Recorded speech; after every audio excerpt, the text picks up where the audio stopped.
Hello friends, welcome to my Deepshali's kitchen. இன்னைக்கு நம்ம தீப்ஷாலிஸ் கிச்சனில் இந்த பொங்கலுக்கு ரொம்ப ஹெல்த்தியான ஆரோக்கியமான முறையில் ஒரு பொங்கல் ரெசிபி தான் ஃப்ரெண்ட்ஸ் பார்க்க போகிறோம். இது பருப்பு எதுவுமே சேர்க்காம நம்ம செய்ய போகிறோம். ரொம்ப டேஸ்டாக இருக்கும், ஹெல்த்தியானதாகவும் இருக்கும்.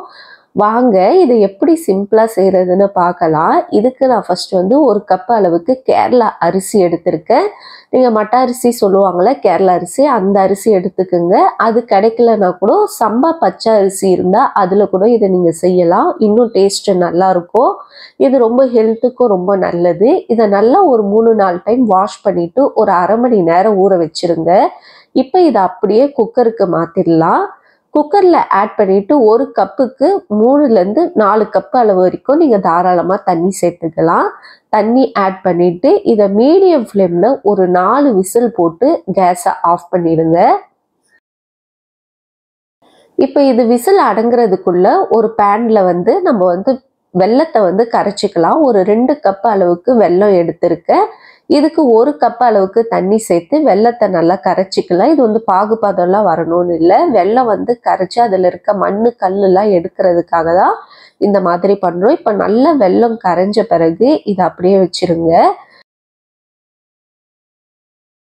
இப்போ நம்ம அரிசி வேக வச்சதை பார்ப்போம். பாருங்க எந்த அளவுக்கு நல்ல அரிசி சாஃப்டா வெந்திருக்குன்னு. கரெக்டா நான் 4 விசில் விட்ட மீடியம் ஃப்ளேம்ல. இதுக்கப்புறமா இதுல நம்ம கரைச்சி வச்சிருக்க வெல்லத்தை வடிகட்டி ஆட் பண்ணிக்கலாம். அவ்வளோதான். இப்போ கேஸை ஆன் பண்ணிட்டு இதை கொதிக்க விட்டுருவோம். இதை கொதிக்க ஒரு நேரத்தில் ஒரு 2 டேபிள் ஸ்பூன் அளவுக்கு பனங்கற்கண்டு நான் எடுத்திருக்கேன். இது சர்க்கரைக்கு பதில் நான் ஆட் பண்ணுறேன். நீங்கள் சர்க்கரை யூஸ் பண்ணுறதுனாலும் பண்ணிக்கலாம். நம்ம கொஞ்சம் ஹெல்த்தியாக செய்கிறதுக்காக பனங்கற்கண்டு 2 டேபிள் ஸ்பூனும் அது கூட ஒரு 5 ஏலக்காய் விதையும் போட்டு இதை நல்லா பவுட்ரு பண்ணி ரெடியாக வச்சுக்கோங்க.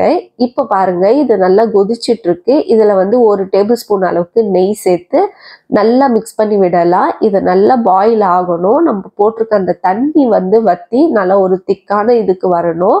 இது நல்லா கொதிக்கும் போதே நம்ம அரைச்சி வச்ச ஏலக்காய் பொடியும் அந்த பனங்கற்கண்டு பொடியும் இப்போ இதில் ஆட் பண்ணிக்கலாம். ஆட் பண்ணிவிட்டு இதையும் ஒரு 5 நிமிஷத்துக்கு அப்படியே கொதிக்க விடுவோம். இப்போ தேவைப்பட்டால் இன்னும் கொஞ்சம் நெய் கூட ஆட் பண்ணிக்கோங்க. 1 டேபிள் ஸ்பூன் அளவுக்கு. அப்பப்போ இடையில ஆட் பண்ணிக்கலாம். ஒரே டைம் சேர்க்க வேண்டாம்.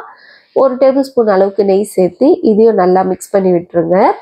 இப்போது நட்மெக் எடுத்திருக்கேன். இந்த ஜாதிக்காயை நல்லா துருவி ஆட் பண்ணிக்கோங்க. ஒரு 1/4 டீஸ்பூன் அளவுக்கு துருவி, பிஞ்ச் அளவுக்குனாலும் பரவாயில்ல, துருவிட்டு இதில் ஆட் பண்ணிக்கோங்க. ஆட் பண்ணிட்டு கொஞ்சம் வாசனைக்காக தான் இதை நம்ம சேர்க்குறோம்.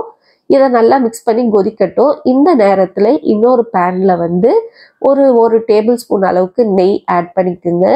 இது ஆப்ஷனல் தான். உங்களுக்கு வேண்டான்னா கூட நீங்கள் ஸ்கிப் பண்ணிக்கலாம். பொங்கல்னாலே முந்திரி திராட்சை வறுத்து போட்டால் தான் அது டேஸ்ட் இன்னும் நல்லாயிருக்கும்.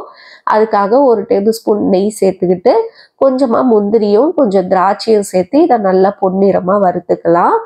இது நல்லா ஃப்ரை ஆன பிறகு நம்ம இதை அப்படியே கொதிச்சிட்ருக்க பொங்கலில் சேர்த்துடலாம்.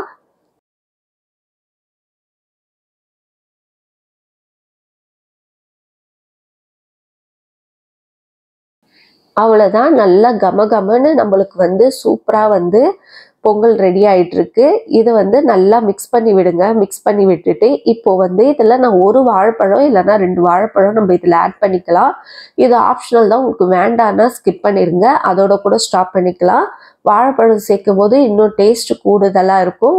இன்னும் நல்ல ஹெல்த்துக்கும் ரொம்ப நல்லது. ஆட் பண்ணிவிட்டு நீங்கள் கொதிக்கலாம் விட வேண்டாம். வாழைப்பழம் சேர்த்துட்டு சும்மா அந்த ஹீட்லேயே மிக்ஸ் பண்ணி விட்டுட்டு எடுத்து சர்வ் பண்ண வேண்டியதான். ரொம்ப அருமையான ஆரோக்கியமான நம்மளுக்கு ஒரு பொங்கல் ரெசிபி ரெடி ஆயிருக்கு. இந்த வாட்டி இந்த மாதிரி டிஃப்ரெண்ட்டாக ட்ரை பண்ணி பாருங்கள். இதை நல்லா சுட சுட ஒரு வாழை இலையில் வச்சு சாப்பிட்டு பாருங்கள். அதோடைய டேஸ்ட்டே அவ்வளோ ஒரு அருமையாக இருக்கும். இந்த ரெசிபி உங்களுக்கு பிடிச்சிருந்ததுன்னா மறக்காமல் லைக் பண்ணுங்கள், ஷேர் பண்ணுங்கள், சப்ஸ்கிரைப் பண்ணுங்கள் ஃப்ரெண்ட்ஸ். இன்னொரு வீடியோவில் உங்களை சந்திக்கிறேன். பாய் பாய் ஃப்ரெண்ட்ஸ்.